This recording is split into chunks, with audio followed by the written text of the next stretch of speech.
بسم اللہ الرحمن الرحیم الحمدللہ وکفا وسلام علی عبادہ الذین اصطفیٰ محمد واہل بیتہ الطیبین 15 شوال جو کہ شہادت امام جعفر صادق علیہ السلام سے منسوب ہے، اس لیے تبرکاً میں امام جعفر صادق علیہ السلام کا ایک مناظرہ ہے جو کہ بہت دلچسپ مناظرہ ہے، جو آپ کے گوش گزار کرنا چاہتی ہوں، اور اس مناظرہ کے ذریعے سے چاہتی ہوں کہ کچھ معرفت امام جعفر صادق علیہ السلام مزید ہمارے قلوب میں بھر جائے۔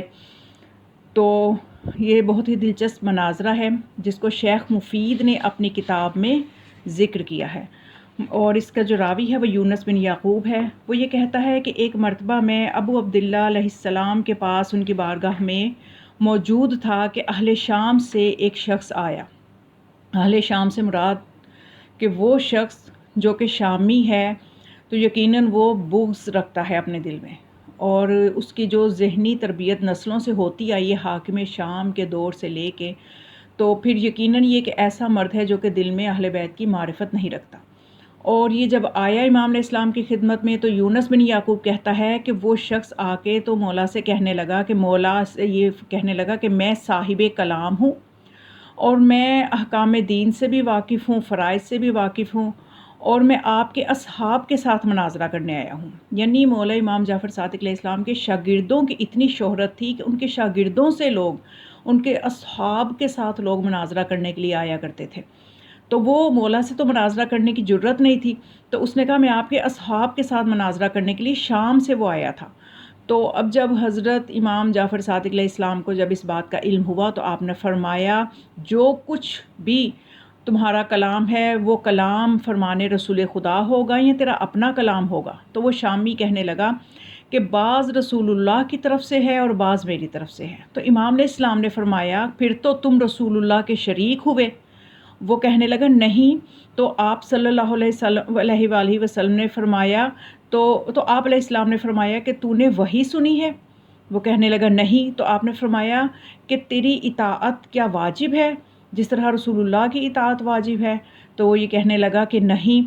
تو امام علیہ السلام نے پھر یونس بن یعقوب کی طرف متوجہ ہوئے اور فرمایا یہ شخص کچھ کہنے سے پہلے ہی اپنے آپ میں ہی الجھ گیا ہے۔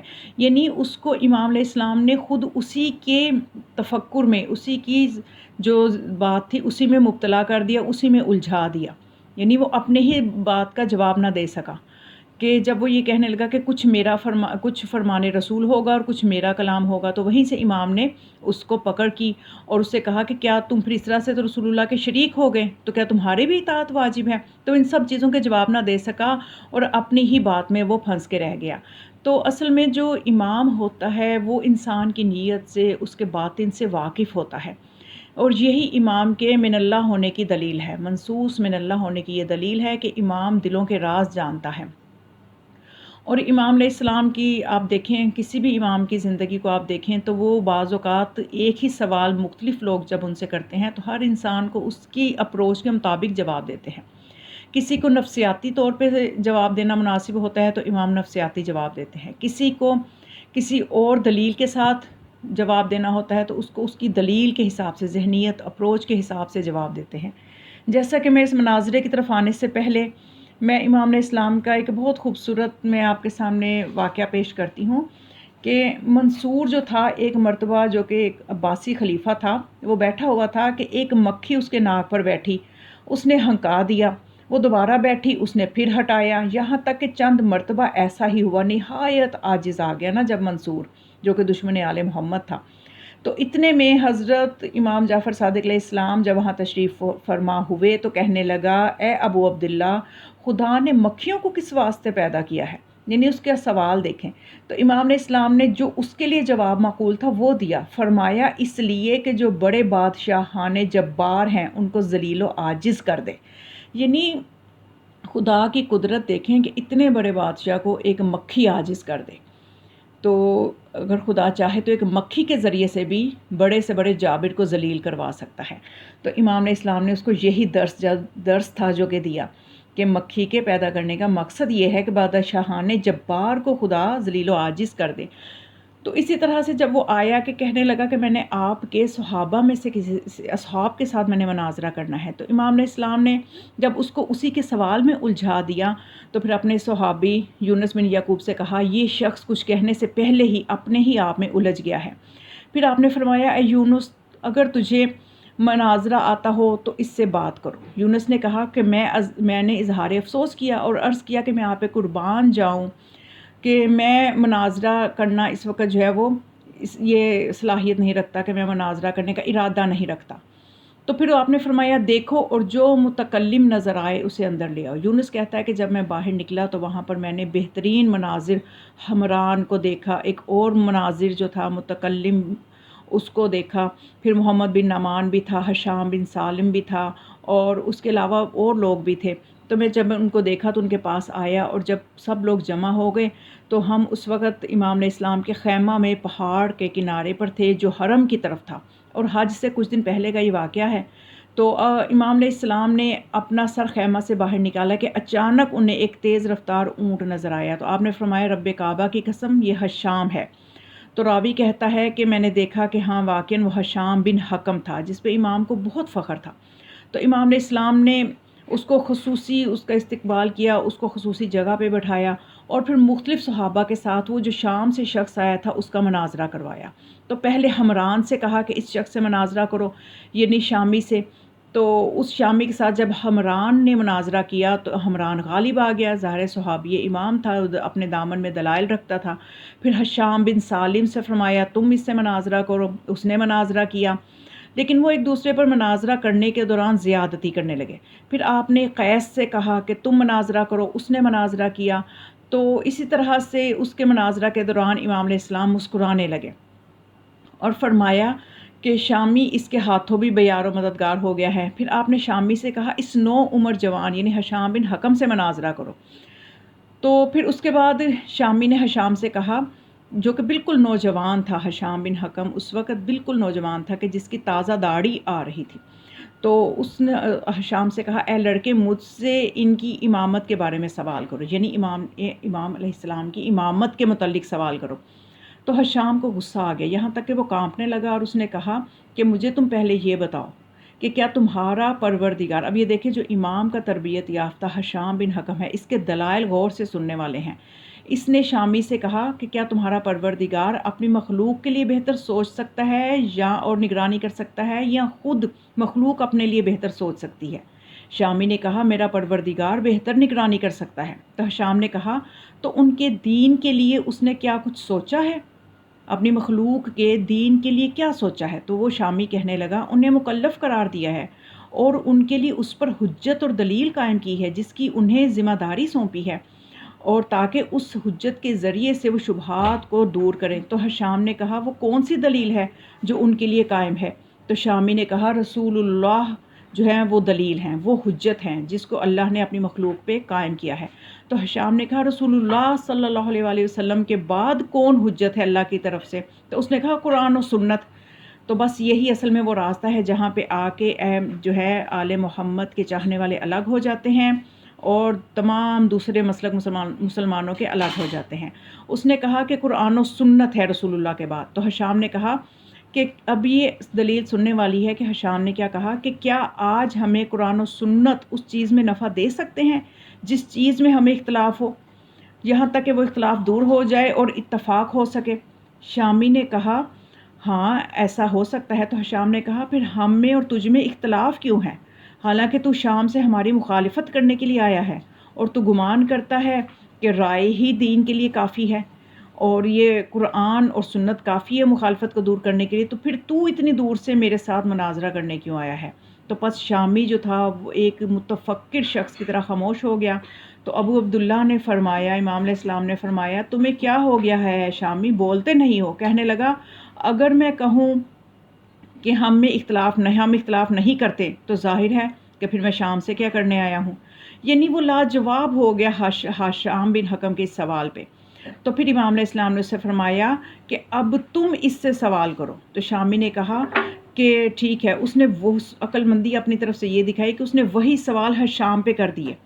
تو شامی نے شام سے پھر کہہ دیا کہ مخلوق کے لیے بہتر کون سوچ سکتا ہے، خود مخلوق یا کہ رب؟ شام نے کہا بالکل رب بہتر سوچ سکتا ہے اپنی مخلوق کے لیے، مخلوق تو اپنے لیے بہتر نہیں سوچ سکتی۔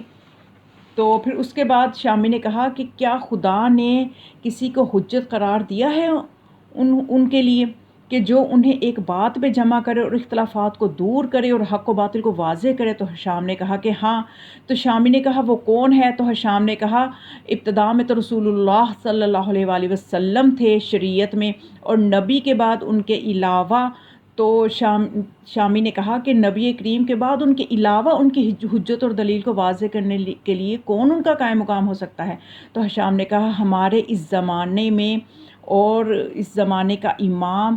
تو شامی نے پھر جو ہے کہا کہ بلکہ اس وقت، تو حشام نے کہا یہ جو تشریف فرما ہے اس وقت یہ حجت ہے، ابو عبداللہ امام جعفر صادق علیہ السلام جو ہیں اس وقت یہ حجت ہیں لوگوں کے اوپر، اور ان کی طرف لوگ سامان سفر باندھ کر آتے ہیں اور یہ ہمیں آسمان کی خبریں اپنے باپ دادا سے وراثت کے طور پر دیتے ہیں۔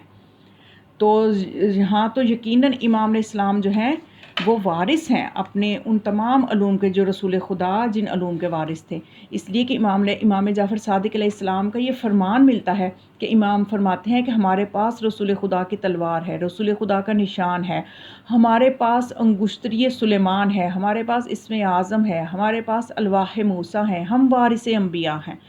تو یقیناً امام علیہ السلام کے تمام جو دعوے ہیں یقیناً یہ سچے ہیں۔ تو اس لیے پھر امام علیہ السلام جو ہیں وہ اس وقت زمین پر اللہ کی طرف سے حجت ہیں، جو تمام اختلافات کو ختم کر کے ایک نقطے پہ جمع کر سکتے ہیں سب کو۔ اس لیے تو معصومین فرماتے رہے نہر نمرقۃ الوسطیٰ، ہم وہ ہدایت کا وسطی نقطہ ہیں، ہم سے آگے بڑھ جانے والوں کو بھی آ کے واپس ہم سے ملنا چاہیے اور پیچھے رہ جانے والوں کو بھی ہم تک پہنچنا چاہیے۔ تو اس طرح سے جو تھے سوالات وہ ہوتے رہے ان کے درمیان میں، یہاں تک کہ وہ شامی جو تھا وہ عاجز آ گیا، وہ جواب نہ دے سکا، لاجواب ہو گیا۔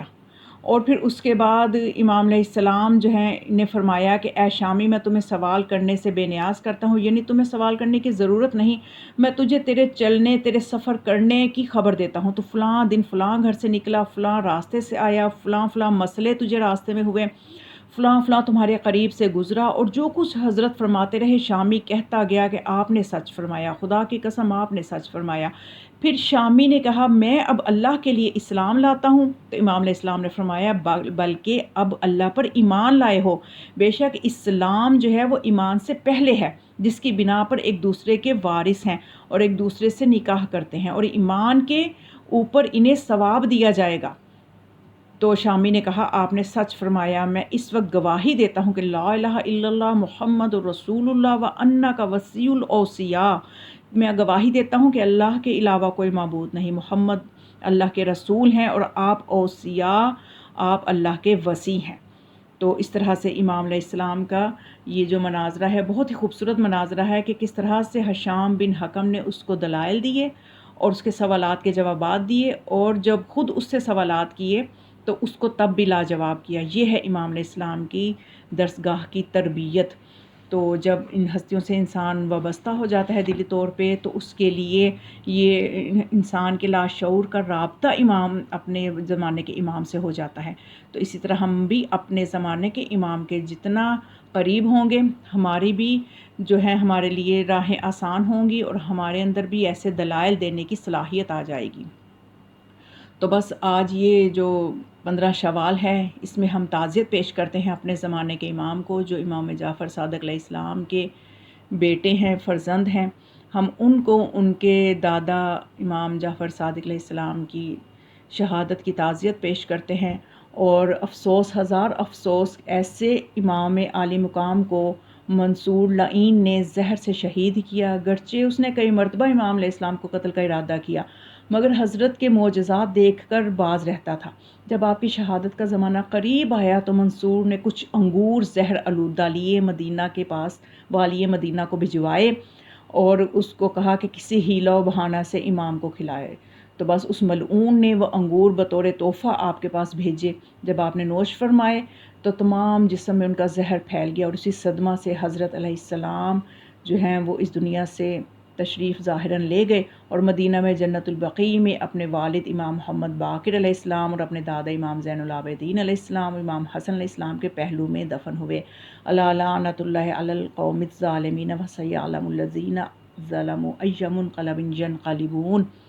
والسلام علیکم ورحمۃ اللہ وبرکاتہ۔